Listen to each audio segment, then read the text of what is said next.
Voglio chiedere il programma possibilmente più preciso del Centro Studi di Amsterdam. Bon, alors, wir an irgendeinem bestimmten Punkt nicht übereinstimmen. Peut-être Armando devrait parler là-dessus. Vielleicht könnte einer von denen etwas darüber sagen, von den Holländern. Ja, ich möchte dazu sagen, das ist so grob gefasst, dass man von Punkt nach gar nicht springen kann. C'est conçu si largement qu'on ne peut pas parler maintenant d'un point. C'est trop vaste. Ce n'est pas l'affaire du centre d'Amsterdam d'engager Nicht die Aufgabe des Zentrums von Amsterdam. l'activité des autres. C'est la tâche des autres de s'intéresser aux problèmes de l'urbanisme unitaire qui a été entamé Aujourd'hui, c'est à nous ici d'engager le centre d'Amsterdam dans une direction. Oui, mais eux, ils savent beaucoup plus que nous. Le souvenir est lié au monde des œuvres permanentes. Le souvenir de Rembrandt, ce sont les tableaux dans les musées. Alors nous avons beaucoup d'orgueil, mais pas celui d'être Rembrandt dans les musées. Que lui, il ne traduit pas en hollandais, pas Alliance.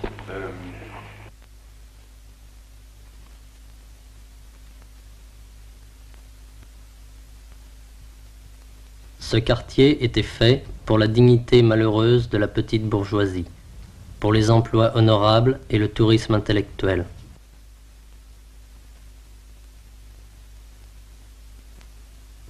La population sédentaire des étages était abritée des influences de la rue. Ce quartier est resté le même. Il était l'environnement étranger de notre histoire.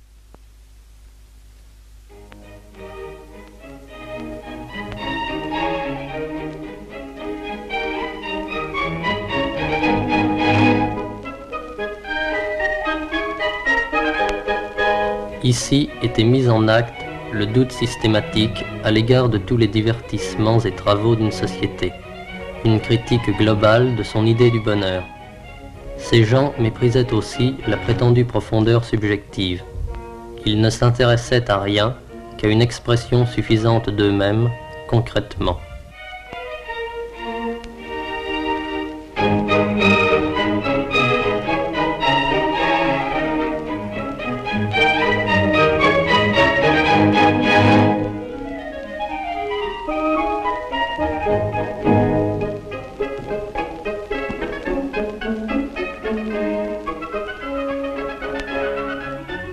Les êtres humains ne sont pas pleinement conscients de leur vie réelle, agissent le plus souvent en tâtonnant. Leurs actes les suivent, les entraînent, les débordent par leurs conséquences. À chaque moment, donc, les groupes et les individus se trouvent devant des résultats qu'ils n'avaient pas voulus.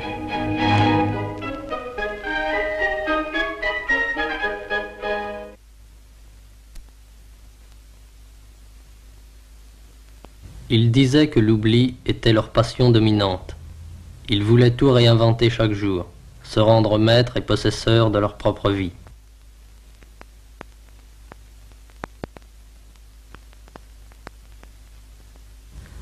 Tout comme on n'apprécie pas la valeur d'un homme selon la conception qu'il a de lui-même, on ne peut pas apprécier de telles époques de transformation selon la conscience qu'en a l'époque. Bien au contraire. On doit expliquer la conscience à l'aide des contradictions de la vie matérielle, à l'aide du conflit qui existe entre les forces de production sociale et les conditions sociales.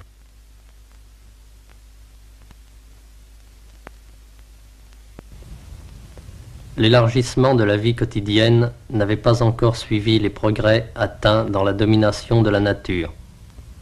La jeunesse s'écoulait entre les divers contrôles de la résignation. Notre objectif a saisi pour vous quelques aspects d'une micro-société provisoire. La connaissance des faits empiriques reste abstraite et superficielle tant qu'elle n'a pas été concrétisée par son intégration à l'ensemble qui, seul, permet de dépasser le problème partiel et abstrait pour arriver à son essence concrète et implicitement à sa signification. Ce groupe était en marge de l'économie. Il tendait à un rôle de pure consommation, et d'abord de consommation libre de son temps. Il se trouvait ainsi directement occupé des variations qualitatives du quotidien, mais dépourvu de tout moyen d'intervention sur elles.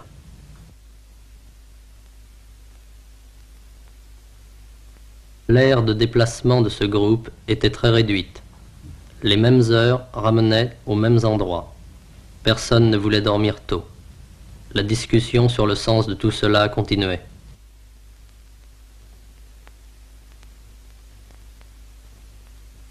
Notre vie est un voyage dans l'hiver et dans la nuit.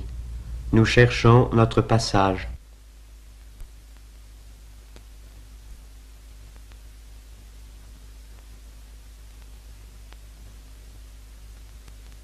La littérature abandonnée exerçait tout de même une action retardatrice au niveau de quelques formulations affectives.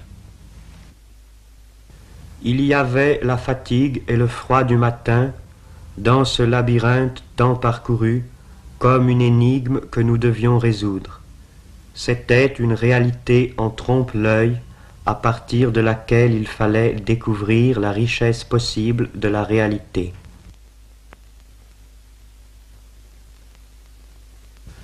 Au bord de la rivière recommençaient le soir et les caresses et l'importance d'un monde sans importance.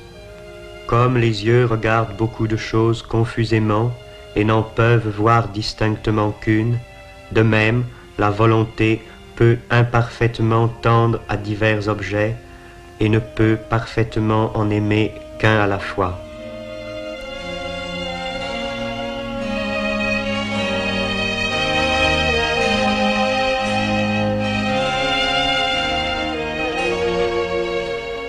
Personne ne comptait sur l'avenir.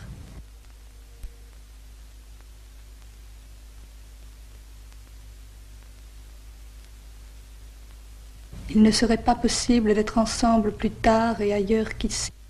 Il n'y aurait jamais de liberté plus grande. Le refus du temps et du vieillissement isolait d'avance les rencontres dans cette zone, accidentelle et bornée, où ce qui manquait était ressenti comme irréparable. L'extrême incertitude quant aux moyens de subsister sans travailler était à la racine de cette hâte qui faisait les outrances nécessaires et les ruptures définitives.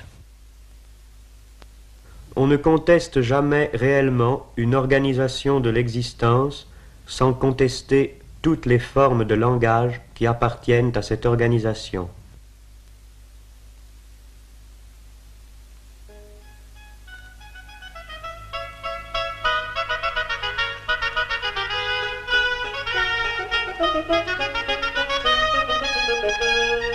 Quand elle s'exerce dans un circuit fermé, la liberté se dégrade en rêve, devient simple représentation d'elle-même.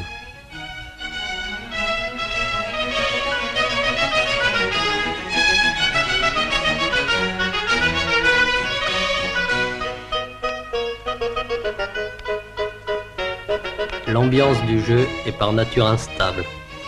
À tout moment, la vie courante peut reprendre ses droits. La limitation locale du jeu est plus frappante encore que sa limitation temporelle. Tout jeu se déroule dans les contours de son domaine spatial. Autour du quartier, autour de son immobilité fuyante et menacée, s'étendait une ville à demi connue, où les gens ne se rencontraient que par hasard, s'égaraient sans retour.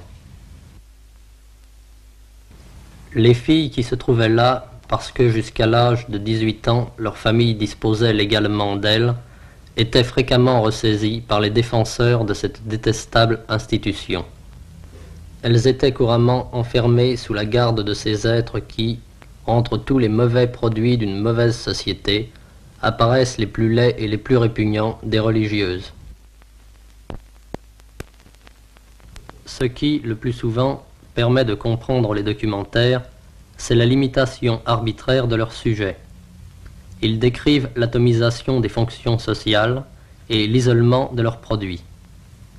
On peut, au contraire, envisager toute la complexité d'un moment qui ne se résout pas dans un travail, dont le mouvement contient indissolublement des faits et des valeurs, et dont le sens n'apparaît pas encore. La matière du documentaire serait alors cette totalité confuse.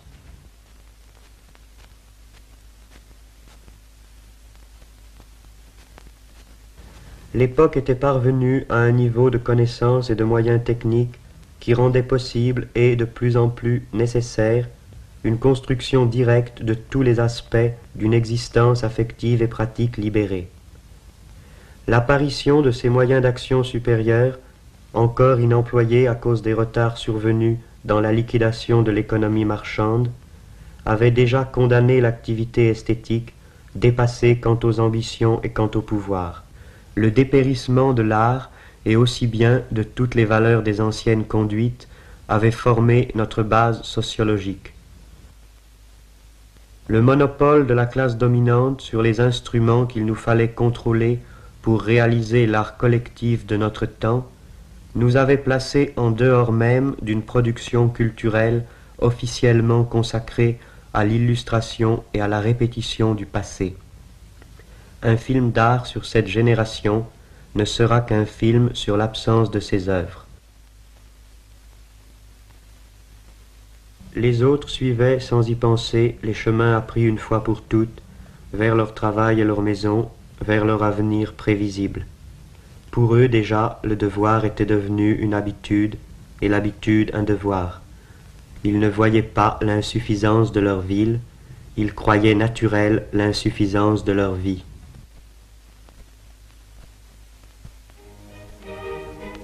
Nous voulions sortir de ce conditionnement à la recherche d'un autre emploi du paysage urbain, de passions nouvelles.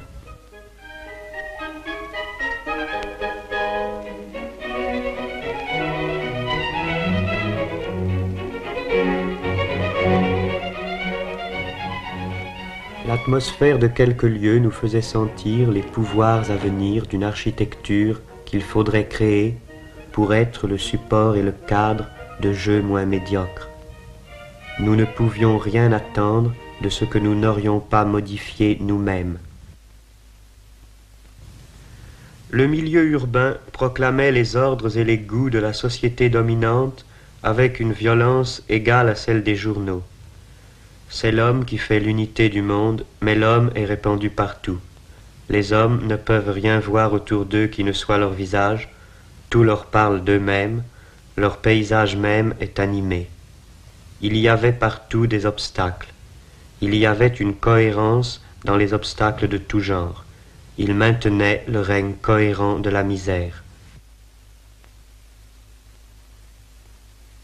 Tout étant lié, il fallait tout changer par une lutte unitaire ou rien. Il fallait rejoindre des masses, mais autour de nous le sommeil.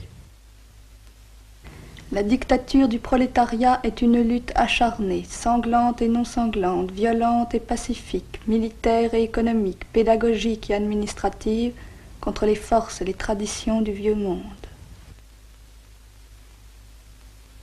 Finalement, dans ce pays, cette fois encore, ce sont les hommes d'ordre qui en sont venus à se faire émeutiers.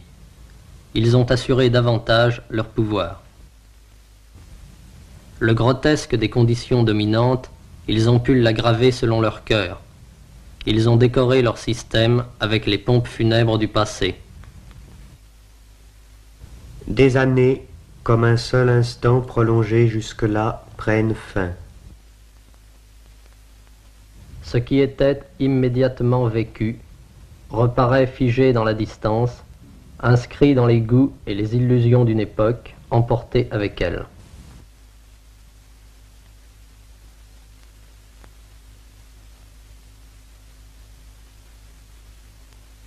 L'apparition d'événements que nous n'avons pas faits, que d'autres ont fait contre nous, nous oblige à mesurer désormais le passage du temps, ses résultats, la transformation de nos propres désirs en événements.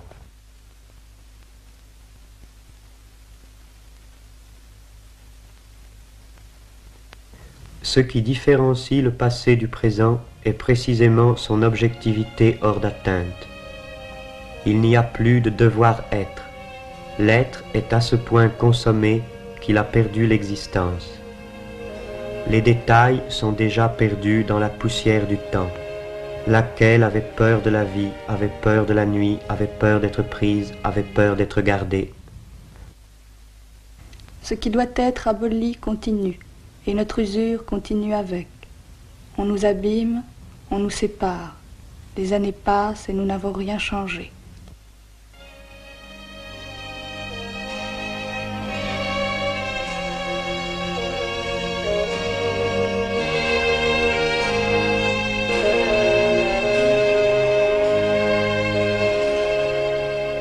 Encore une fois, le matin, dans les mêmes rues. Encore une fois, la fatigue de tant de nuits pareillement traversées. C'est une marche qui a beaucoup duré. Vraiment difficile de boire davantage.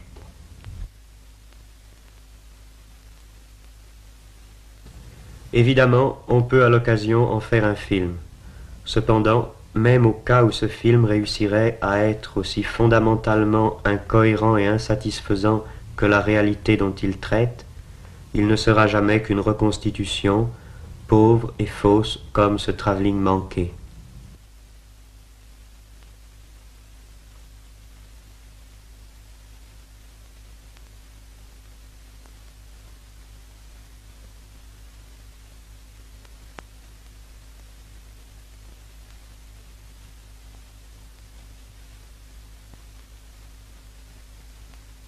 Il y a maintenant des gens qui se flattent d'être auteurs de films, comme on l'était de romans. Leur retard sur les romanciers, c'est d'ignorer la décomposition et l'épuisement de l'expression individuelle dans notre temps, la fin des arts de la passivité.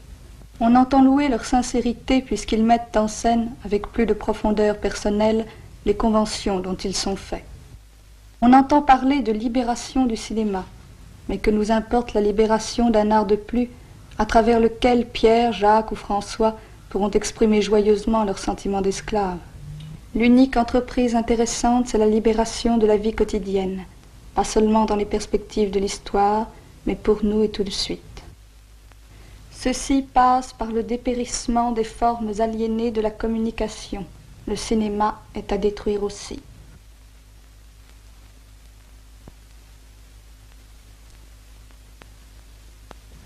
En dernière analyse, ce n'est ni le talent ni l'absence de talent, ni même l'industrie cinématographique ou la publicité, c'est le besoin qu'on a d'elle qui crée la star. C'est la misère du besoin, c'est la vie morne et anonyme qui voudrait s'élargir aux dimensions de la vie de cinéma. La vie imaginaire de l'écran est le produit de ce besoin réel, la star est la projection de ce besoin.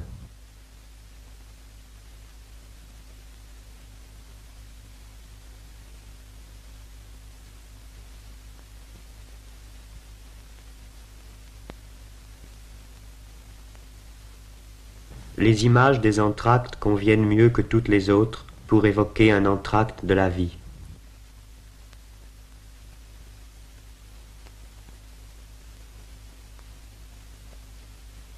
Pour décrire effectivement cette époque, il faudrait sans doute montrer beaucoup d'autres choses. Mais à quoi bon? Il faudrait plutôt comprendre la totalité de ce qui s'est fait, ce qui reste à faire, et non ajouter d'autres ruines au vieux monde du spectacle et des souvenirs.